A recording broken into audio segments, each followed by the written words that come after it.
It's great to see so many familiar faces here. I guess I know most of you. But for those who don't know me, my name is Josiah Hopper. I am a painter. I tinker a lot with a bunch of other media. And I also teach middle school art in Dilworth, Minnesota at DGF Middle School. I'm on the board of directors for Fargo-Moorhead Visual Artists, which is sponsoring this talk. And in this talk, I'm going to discuss the development of my 6-year-long series of work called Dinorama, and its various themes, and then where I'm headed with this new work. So I think it's important to show a little bit of the work that I was doing before I got into doing the Dinorama series. So during my first stint in undergraduate school, I had two. I was really focused on figurative and narrative work, typically working in colored pencil, watercolor, and printmaking. So I have a BFA in drawing and printmaking from MSUM. So my Bachelor of Fine Arts thesis was focused on contemporizing Greek mythology. So here you can see images of the Minotaur on the right, the birth of Aphrodite, and Hades and Persephone at the bottom. I really like to inject a little bit of humor into everything I do because I can't really take anything seriously. But it was during this year that I really started to delve deeper into watercolor as my primary medium. After graduating with my BFA, I stuck with creating portraits of friends and family, working on my technique, and working on realism. During that time, I was also applying for MFA programs and looking for a job. I was recently engaged, and I moved back from Fargo to my hometown of Mandan. And in the fall of 2009, I was working at a coffee shop, and I was faced with the momentous decision of what to do with my life. So at that time, I started writing some questions about art, and I really became nostalgic for the freedom of childhood. So while I was at the coffee shop, it was slow time, it was afternoon. On the pages of an order pad, I started writing what came to be a sort of manifesto for my current work. So I pondered the questions, when do we lose the ability to imagine, to create a whole new world out of simple objects, create an environment with no obligations, no rules, worlds of monsters and aliens and dinosaurs and rock bands, when something as simple as a cardboard box could open up so many possibilities. Endless summer days spent creating, crawling, climbing. Tinfoil becomes monsters and brainwave blockers. Sheets of styrofoam turn into pinball machines. Boxes are cities and spaceships lavishly decorated with crayons. Intellectualism has its limits. I miss playing.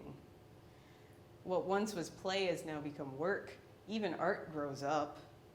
It becomes not about spontaneous creation, but about deadlines and shows and money.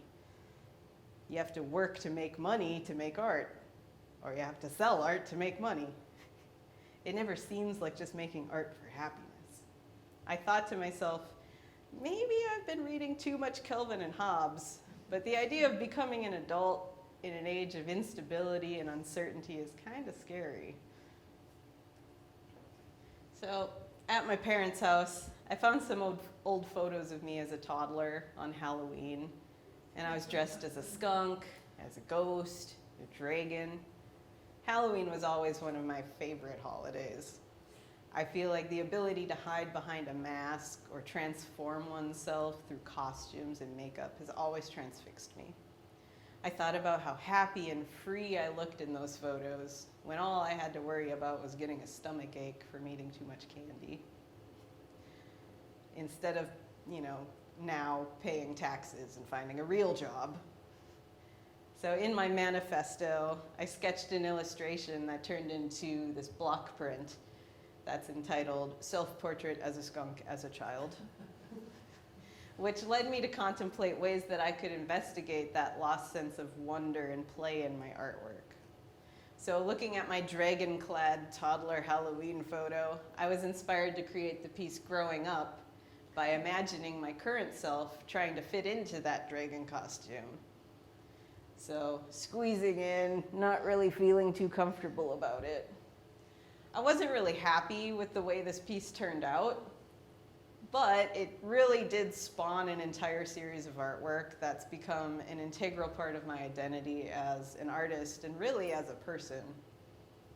So 6 years later, I'm still doing it, and I can't stop thinking about it, so I'm going to guess that it's important. The painting growing up inspired me to create an actual costume to wear. I would have worn it, but it's solid fleece, so it's really, really hot. I can only wear it for about 5 minutes before I just start sweating. So I apologize. You'll have to make do with this photo. So I moved beyond just imagining what a costume would look like on me to actually making one. So I went to the fabric store and I bought a toddler's onesie pattern and I enlarged it. So apparently I'm an extra large toddler. I only had to enlarge the pattern by a couple of inches all the way around it for it to fit me. So I embellished the pattern with a tail and spikes to create the original dinosaur costume in 2009. The suit was made with the intention of acting as a metaphor for mental escapism in a time of economic and emotional insecurity. So it juxtaposes my reality, so everything around me, with my state of mind. So the costume is kind of my state of mind. It's like the, leave me alone, I'm somewhere else. So I began creating works of art around the costume, envisioning myself in adult situations like working, going to the bar, doing taxes, and motherhood, all while transforming those situations into something whimsical and playful and less serious. So this image is an homage to the elaborate cardboard box cities I used to create as a child. My dad, who's back there, is a plumber, and he'd always bring home water heater boxes for me to play inside. I didn't really even have toys as a kid. I just played in boxes. It was all I needed. So in business casual, I am shown trying, without much success, to fit into a suit, coat, and heels as I walk to the office, as you can see, down the street. So I found that this image kind of shows that the outer shell of professionalism never really seemed to fit on me that well, kind of bursting out of what society expects me to be as an adult.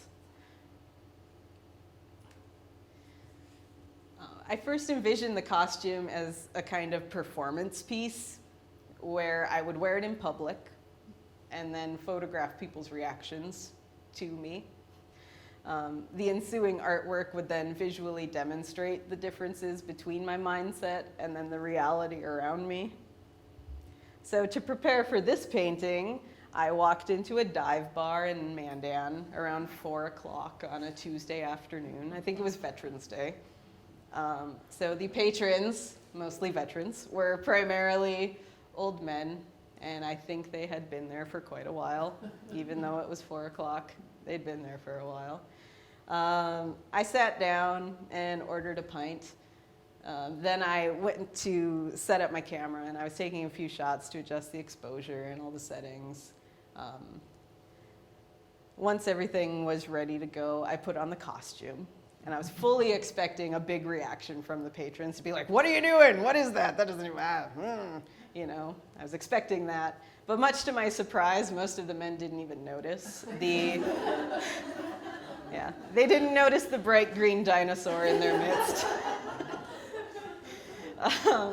The biggest reaction that I got was the man who's behind me, who leaned back in his seat and was going, "So what kind of camera you got there?" And I say, "Oh, it's a Nikon." He's like, "Yeah, I had one of those back in Korea. I took photos back in Korea, but we had film then, not one of those newfangled contraptions." So that was all I got, nothing about the dinosaur costume. I was so surprised about that.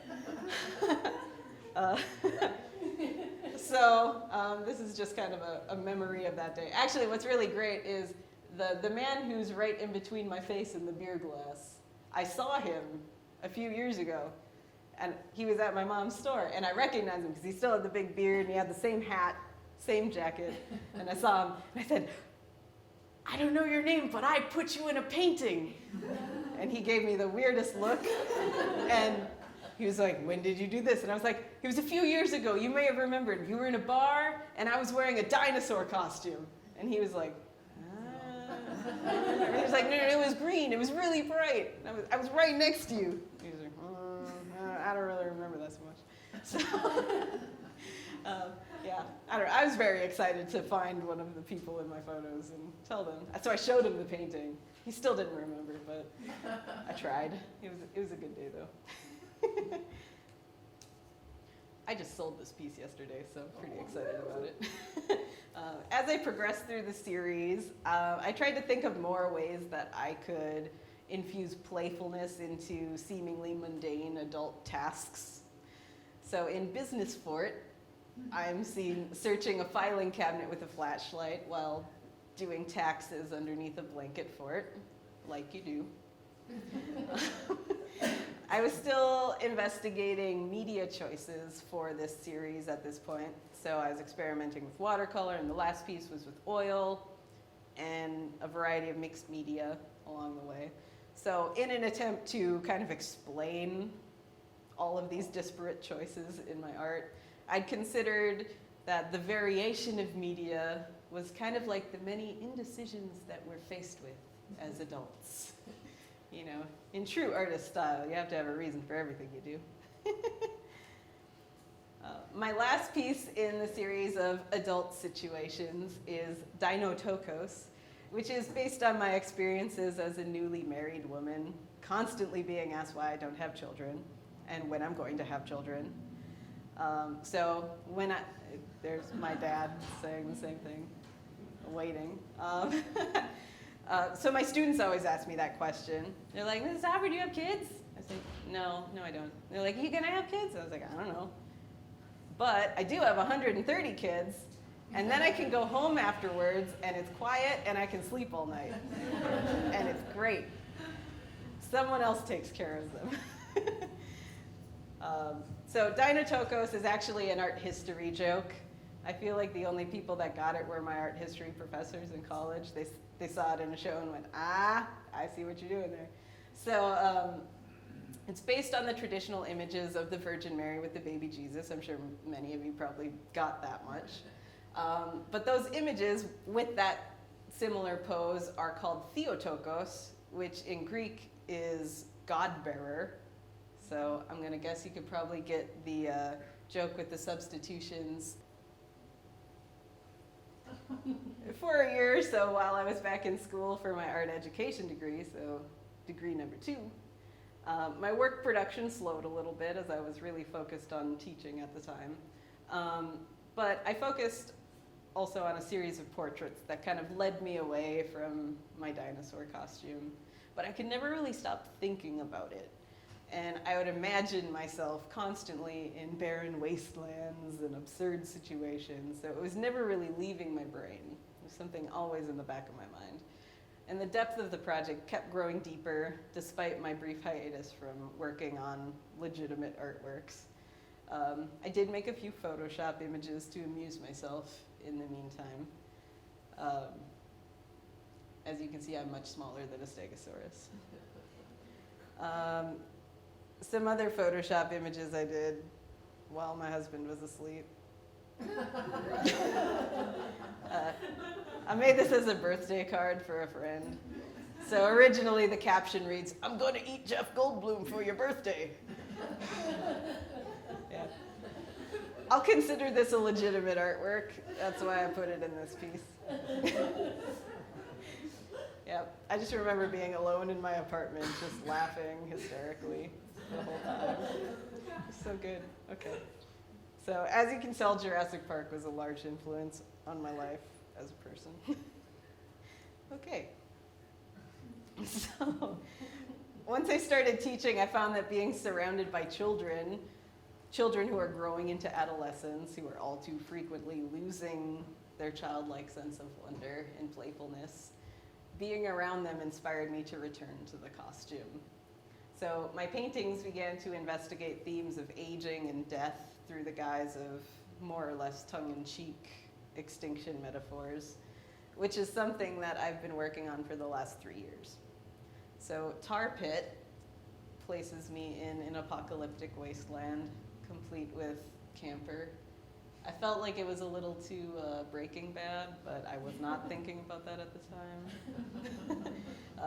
But it's playing on the idea of extinction through poor health. Obviously not trapped in a literal tar pit, but a playful rendition, drowning in tar from the inside while smoking a cigar and sitting in a kiddie pool full of an unknown bubbling substance. We could guess what it is. It could be anything. I'd considered actually dyeing the water when I did the photographs, but then I was afraid I'd ruin the suit. It was really scary. Getting that wet, it was the first time my suit got wet. It was scary.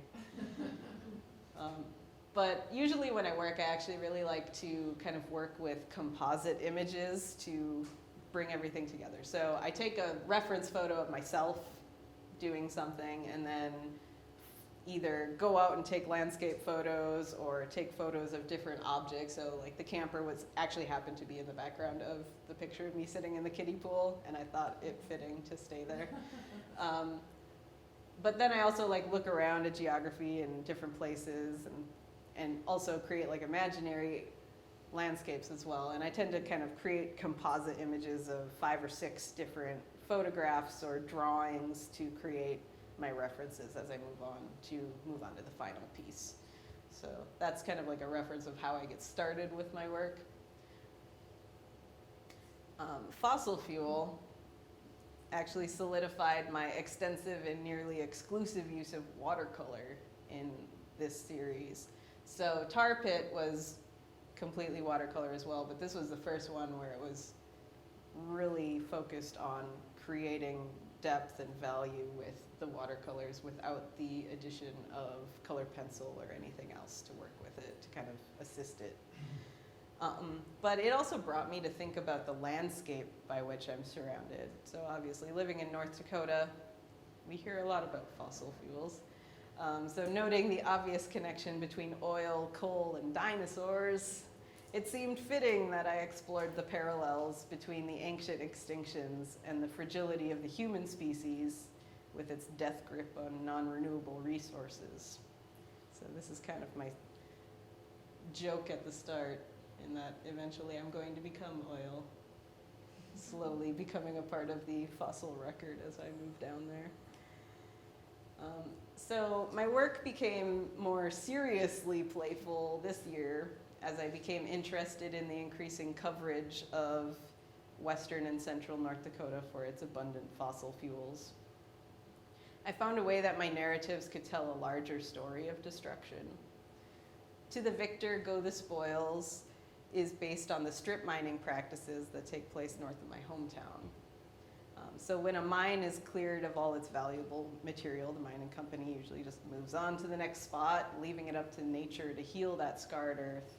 So I was actually really looking at Beulah, North Dakota has something called spoils, and the grassy remnants of strip mines are spoils, and that's something that you see really frequently when you're driving through central and western North Dakota.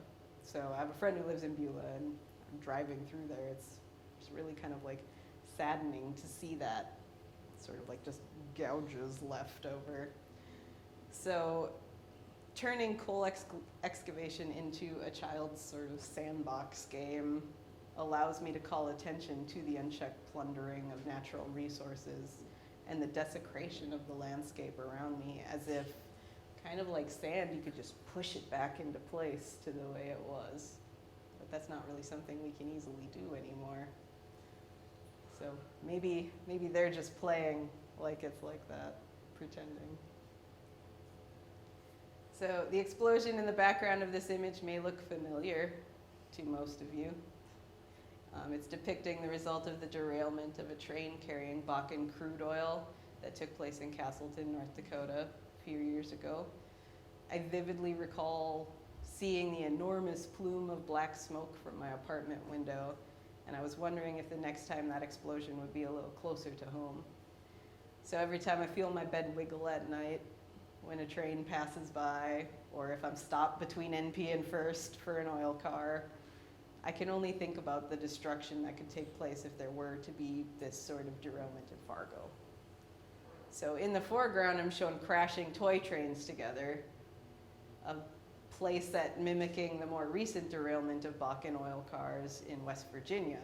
So I actually took the image of the oil cars from news photos of that derailment and then turned them into toys as I worked with it. And I made some careful graffiti here. So it says crude and back attack and RIP Cass and boom. All right, so trying to subtly put those messages in there. But I feel like my facetiousness in my artwork has kind of become like a defense mechanism, and creating playful paintings to express such serious stories has kind of become a way for me to process difficult and complex situations. So I feel like I can never take things seriously. If I take things seriously, then I let them rule my life, and I don't want them to rule my life. I want to look at them from a kind of removed setting and still be able to joke about them, because I feel like it makes things easier to deal with that way. So I began this series of work as a way to combat the pressures of being an adult and deal with the inevitable course of life and death. I use the frequently destructive and apocalyptic settings as a way to mimic the clouds of vitriol and fear that we're kind of barraged with every day in the media and in contemporary discourse. Meanwhile, I, clad in my adult-sized toddler's dinosaur costume, I'm patiently riding out the storm. I'm more concerned with the rigors of playtime than the entropy around me. So I look up from my half-finished sandcastle, annoyed with the interruption of the apocalypse. Kind of like, meteors, come on, I'm almost finished. Why now? So I play with skulls, arranging them into pleasing compositions, rather than acknowledge the death and destruction around me in the distance. This piece is called Contemplating Mortality, or Memento Mori. Memento Mori is Latin for remember that you will die. We're trying to stay positive here. It's the traditional theme of contemplating one's mortality and the inevitability of death's triumph. So I see playing with the skulls as a way of meditating on the concept of life and death in a less grim fashion than usual. Not to mention, I really like painting fire. I mean, really like it. Maybe it's the result of being the daughter of a closet pyromaniac. Love you, Dad. But I find that the hypnotic heat and color of flame is strangely soothing in its destructive capabilities. This painting, Unexplained Mysteries, was inspired by my grandfather's collection of Time Life books about mysterious events, or as Marshall from How I Met Your Mother would describe them, enigmas of the mystical. He has the books. It's in the show. It's really great.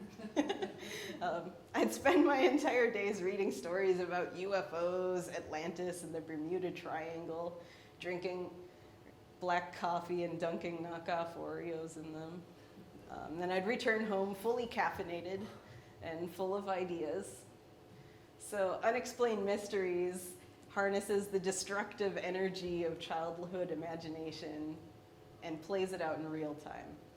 Sitting amid the rubble of a plane crash, I collide paper airplanes and tinfoil UFOs in an epic battle.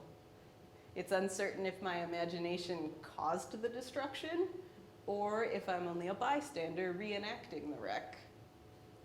When I was painting this, I was reminded of the words of Oppenheimer after witnessing the first atomic bomb test. He quoted the Bhagavad Gita, "Now I am become death, destroyer of worlds." Of course, I think about it in a much goofier fashion than I'm sure he thought, but it still seems fitting to me. The paintings in this series appear to get darker and darker, images of apocalypse more apparent as time progresses. So perhaps there'll be a point in which the level of carnage and obliteration of the world around me will culminate in the end of the series. Perhaps it will end with total annihilation.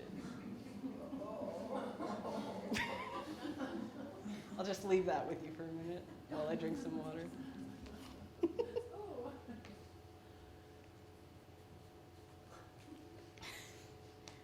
You can come in and sit down.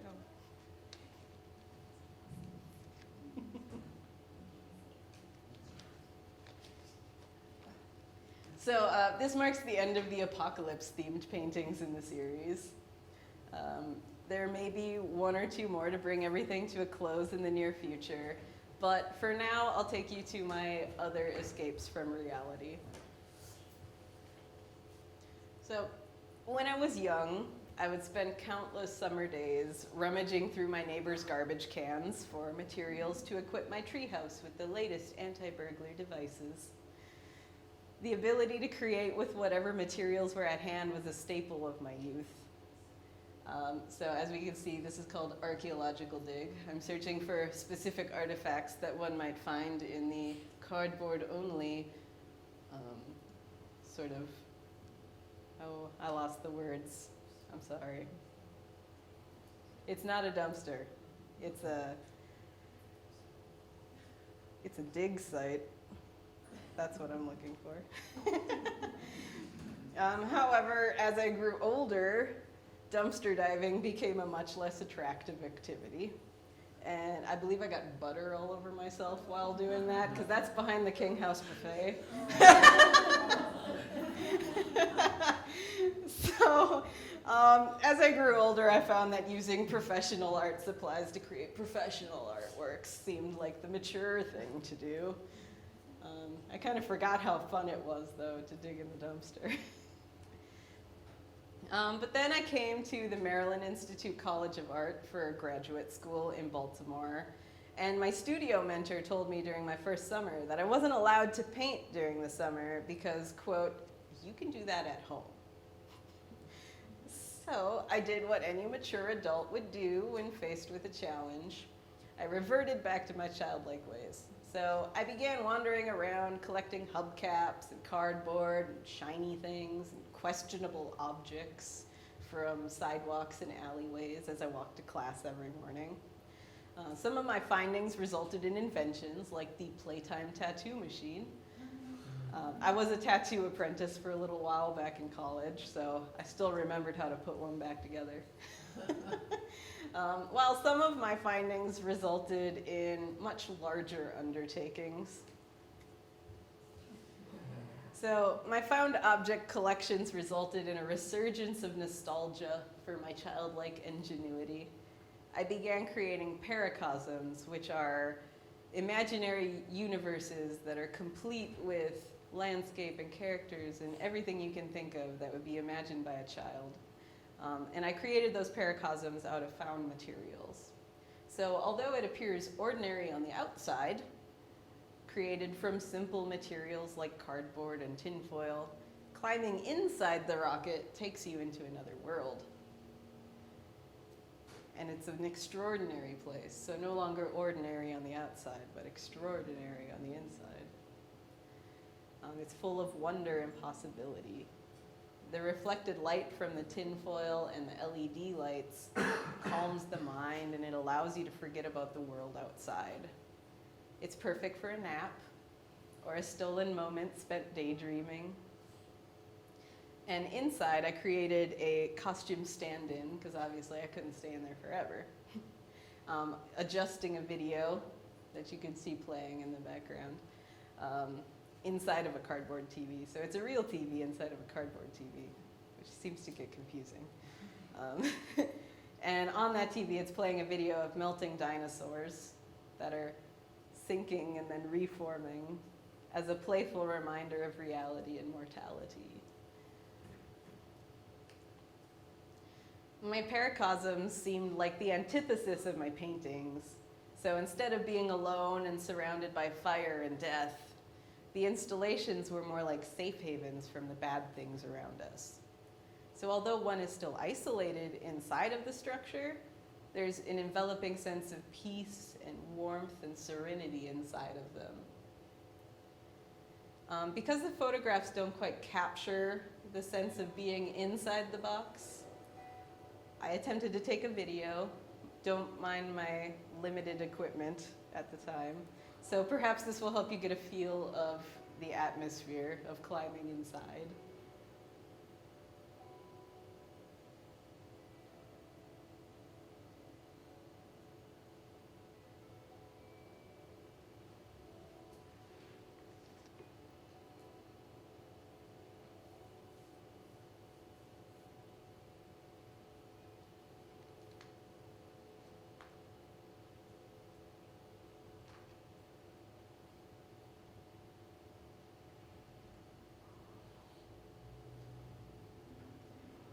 So when I created the box, I was contemplating the immensity of the universe and the many nights I would spend looking up at the sky as a child, trying to comprehend the vastness of the stars and my tiny existence among them.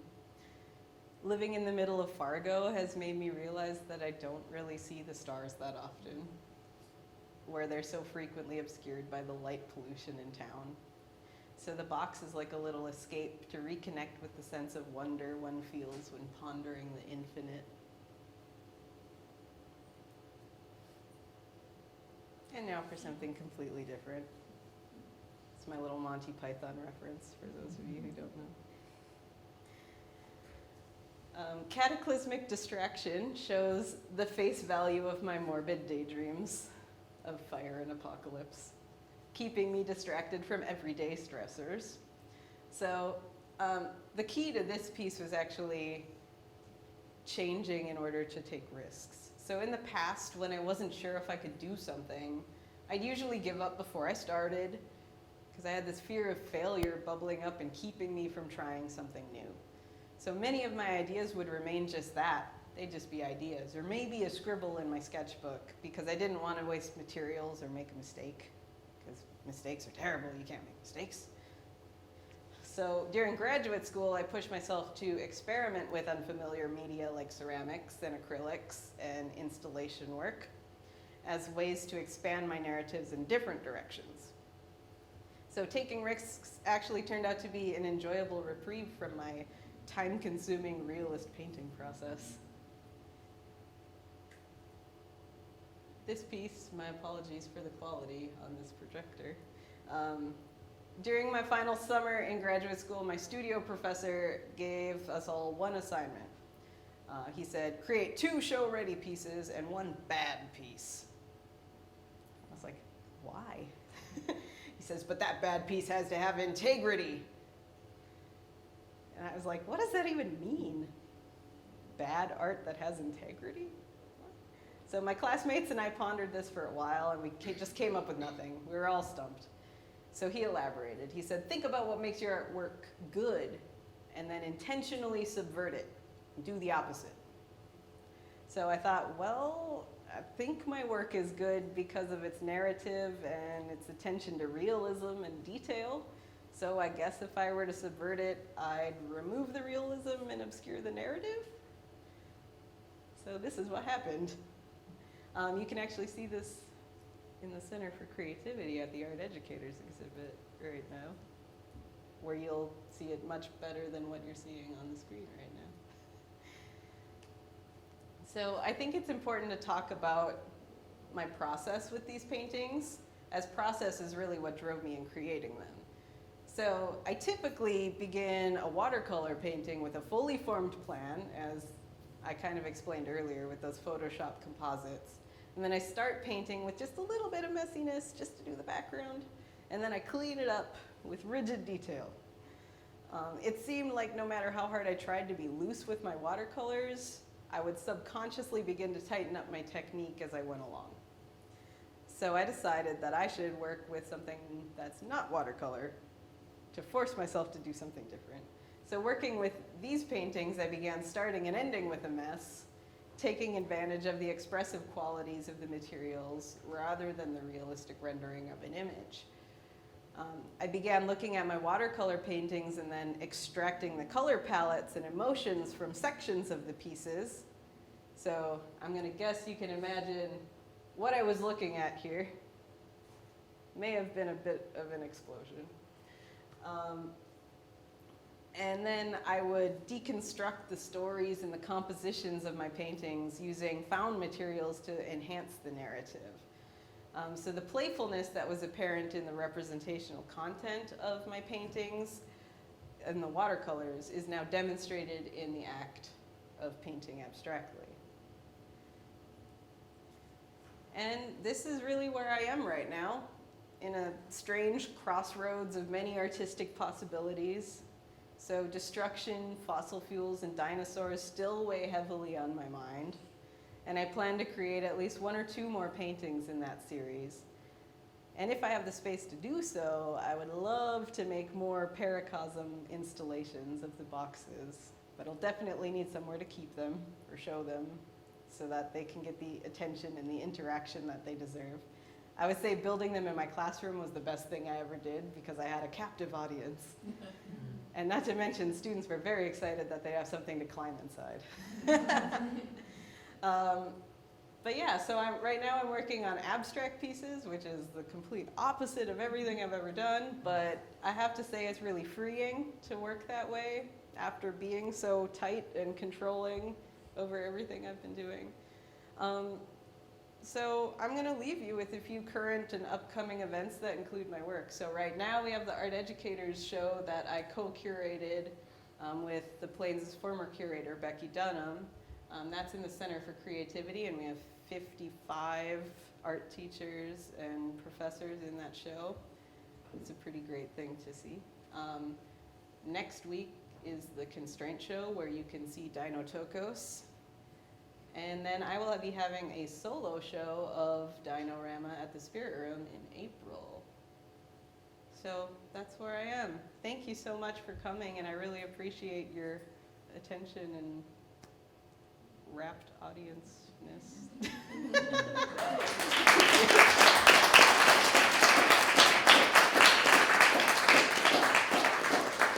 So we have 17 minutes. If anyone has questions or comments or discussion or anything you'd like to say, I'm happy to take your conversation.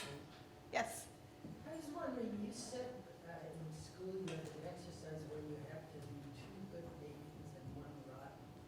When you turned it in, were they labeled as such, or did the teacher have to identify? No, we had a critique, and we just put our 3 paintings on the wall. I mean, it was very obvious for me because I had the Spoils painting where I was with the coal strip mine, and then I had the Mysteries painting with the plane crash, and then I had this one abstract piece that just is like, one of these things is not like the other. You know?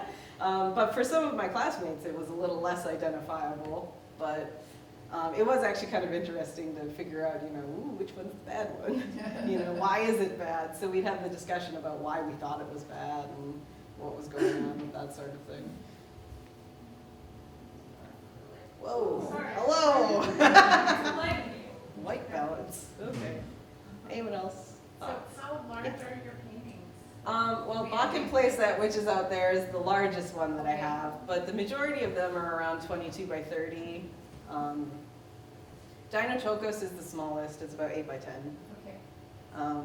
But everything is relatively large. I feel like my newer stuff keeps getting bigger and bigger and bigger, and I'm running out of space for it at the moment. I have one piece that's in progress right now that's about the size of the Bakken Playset out there, so about 4 feet long, 2.5 feet tall. And for watercolor, that's really big. Yeah.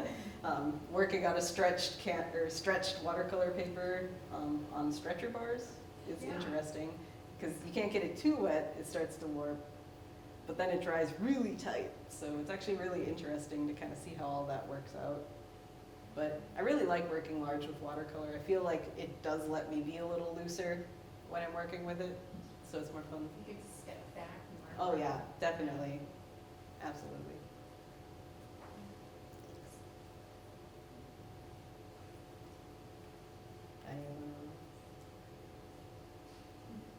Sarah? Why aren't you in the studio crowd this year? Because I missed the deadline. Because I was in graduate school. I was in graduate school, leave me alone. I was busy. Yeah, next year. Absolutely. Now that I have a studio. It's good. All right, Is well, your studio in your house? yes, it is. Yeah, right off my living room, like right by the front door, actually. Yeah. So it's Mine is nice. all over the house. It's the dirty area and the clean area. Really dirty area.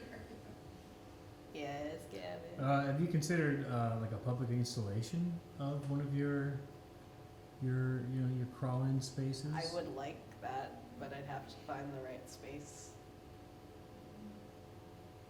It'd be nice to see that like happen in a park somewhere or like a playground where children could be to actually enjoy that. Yeah.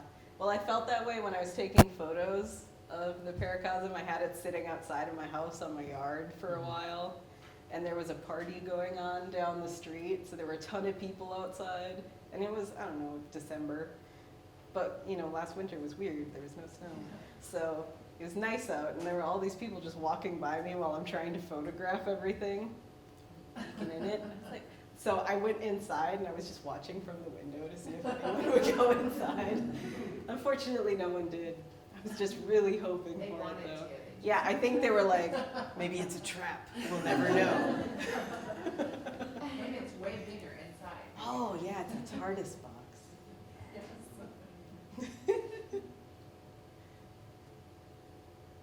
All right. Well, if anyone does think of any questions later, I'll be hanging out here for a little bit. So if you prefer the one-on-one questioning, I'm all about that. But, you're welcome to visit my website or any of these shows, or just talk to me. And Is your website under your name? it's JosiahHoffman.com. I do have cards, so I can just give you a card. Okay. I have them. Yeah, awesome. Well, thank you so much for coming. It's wonderful to see you all. Great. Thank you. Wonderful presentation. Thank you.